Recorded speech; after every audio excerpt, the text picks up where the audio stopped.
Hey everyone. I have just some initial thoughts here on Rousseau to provide some historical and philosophical context for what we're reading here, The Social Contract. So Rousseau lived in the 18th century, largely in France. He's actually from Geneva initially, but I don't want to get in too much detail about his biography. You can look that up wherever. What I do want to talk about is kind of his relationship to history and to the history of modernity. So Rousseau, largely known historically speaking as a major influence on the French Revolution. He's one of the philosophers in history that you can say had, a real direct influence on historical events, on the construction of states. That was in large part by way of his influence, in particular, on Robespierre, one of the main kind of protagonists of the early French Revolution. And so, as you've maybe gathered, one of the discussion board questions alluded to this.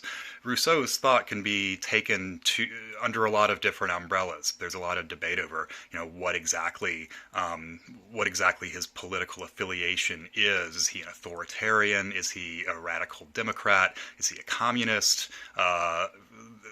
In any case, Robespierre is one who interpreted Rousseau's writings in a much more authoritarian direction than others might. There are lines in The Social Contract that you've read already, such as, the people must be forced to be free. That's a line where Robespierre took that and used it to justify, its use of really excessive force on behalf of the ideals that he was trying to implant in society. So Rousseau, huge influence on the French Revolution, and, by way of being an influence on the French Revolution, he's also then a direct influence on what you might call the kind of long liberal revolution of the 18th through 19th centuries. I need to clarify a little bit here my use of terminology. So I'm going to talk a bit here about liberalism. And I want you to understand by that not what you might be used to hearing within the context of kind of the American political spectrum. There are liberals and there are conservatives. That's the left and that's the right. No, when I say liberalism, what I'm referring to is really the system of government that has become the dominant one through most of the world, excepting parts of the world that have some kind of authoritarian rule or some kind of communist government. Western Europe and the United States and a lot of other places outside of that now operate under what we can call liberalism, which very broadly, obviously there are a bunch of differences between all of those societies and their governments, but very broadly, liberalism here means divided power, so some form of popular sovereignty. So like we have elections, how direct that sovereignty is can vary a lot, but checks and balances between various branches of government, and usually a capitalist economy. These things all go with liberalism, broadly speaking. And in that respect, Rousseau has a big hand in shaping the modern world, at least on the intellectual level. I want to. That's all kind of looking forward from Rousseau's life. I also want to place him in some context, looking backward. And when we're reading The Social Contracts, one thing to keep in mind is that the actual title of the book is on the social contract, not just The Social Contract. Why that's significant is that Rousseau is participating in, at this point, a couple hundred years long tradition of thought that we refer to as social contract theory. He's not the inventor of the idea of the social contract. He's not the inventor of social contract theory. He's one commentator in this conversation. And I know a lot of you, I've referenced this before because I know you read him in ACS. I've read Hobbes. Hobbes is another version of the social contract. Locke has another version of the social contract. And all three of them, along with others, those are the most famous, but all three of them, along with really this whole generation of political thinkers, is responsible for forging the idea of modern liberalism, which was then put into effect. So social contract theory as a tradition, what I want to express about it is that the idea of the social contract goes along with the idea of the state of nature. And we'll get into the conceptual relations between those things more when I start looking at the text in the next lecture here. But the idea of the social contract goes along with the idea of the state of nature.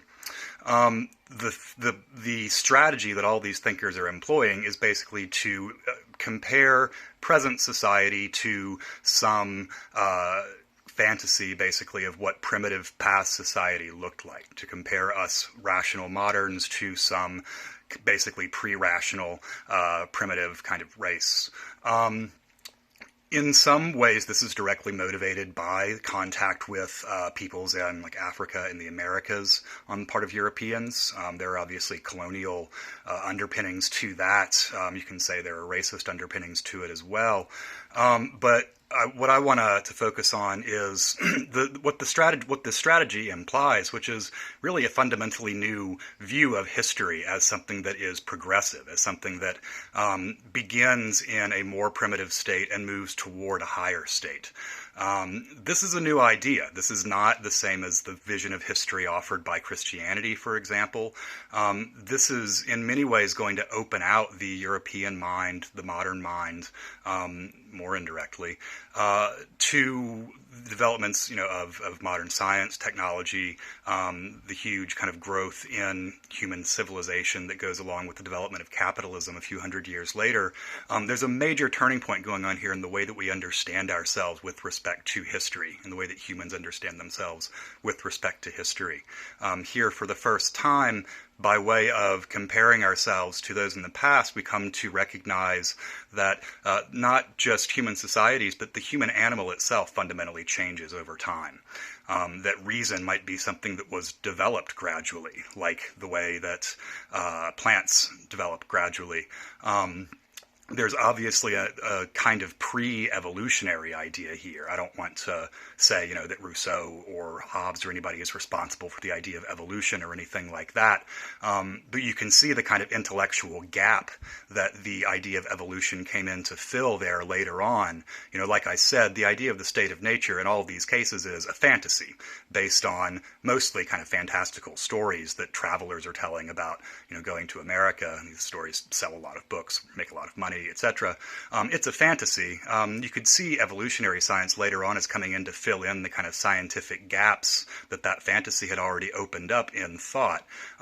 What we really needed philosophically to open up this new way of thinking about history was just this recognition that we are now fundamentally different than people were in the past.